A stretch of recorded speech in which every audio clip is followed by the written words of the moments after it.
Câmara de Vereadores de São Miguel do Oeste debate a situação dos indígenas na cidade. Quem traz as informações é a jornalista Cláudia Weiman. Olá, Maiara. Na quinta-feira, dia 16, durante a audiência pública, autoridades foram ouvidas, pessoas de organizações e movimentos sociais fizeram falas. No entanto, poucas lideranças indígenas foram chamadas para participar deste momento.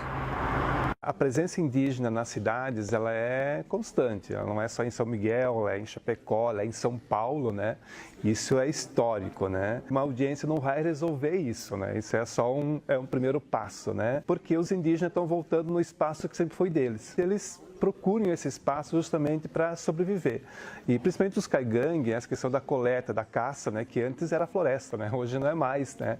Então hoje essa caça, essa procura para a subsistência é a venda do artesanato. Ter um espaço para que eles possam passar, né, é um aspecto, talvez seja algo importante, mas não é só isso, tá?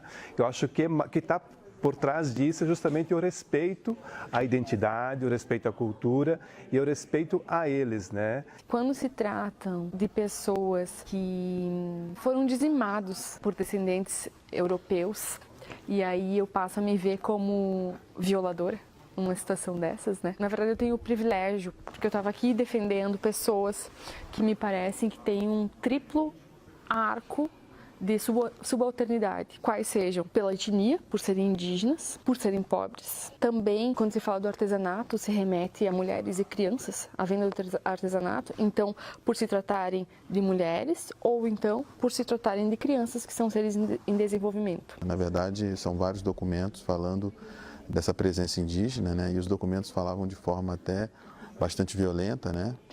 Inclusive foi juntado ao inquérito civil público essa manifestação em que aparece essa posição de retirada dos indígenas da cidade, né? Deslocamento para um outro terreno e também se discutia, né, a retirada dos indígenas da cidade. Se destacava também uma outra questão que é importante, né, que era essa situação das crianças indígenas na cidade, né? Acompanham os responsáveis, né? É atribuição do Conselho Tutelar tratar das questões que envolvem criança e adolescente, né?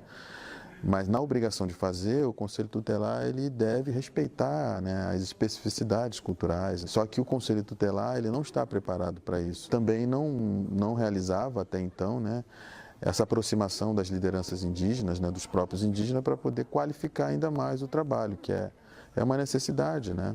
Os indígenas acompanhando, né, qualquer atividade que os envolva é uma necessidade, né, é uma obrigação.